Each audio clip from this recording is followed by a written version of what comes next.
अनाम नगर क्षेत्रको घर भत्काउने तयारी भएको छ। यहाँ पूर्जा टाँसिएर राखेको छ र लाल पूर्जा नक्साहरू टाँसिएको पनि यो घर सरकारले भत्काउने तयारी गरेपछि यहाँ धेरै मान्छे आम मान्छे भिडभाड भएको छ। हेर्नेहरू भिड लागेको छ भने धेरै मान्छे अनामसँग भर्काउन लागेको घर हेर्न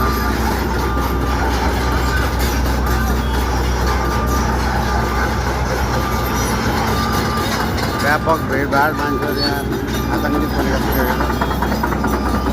ठुलो सङ्ख्यामा प्रहरी परिचालन गरेको छ। ध्वजा ल्याएका छन् गतिरे प्रहरी।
यो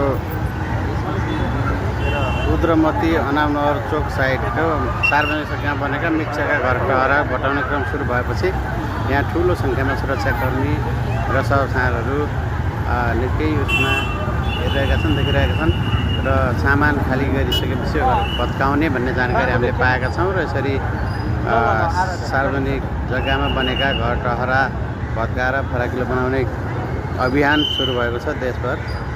यति बेला सुकुम्बासी बस्तीहरू हटाउने। नमस्कार सरकारले खोला नदी किनारका अव्यवस्थित अनि सार्वजनिक जमिनमा रहेका घर टहराहरू भत्काउने कार्यलाई तीव्रता दिएको अवस्था छ।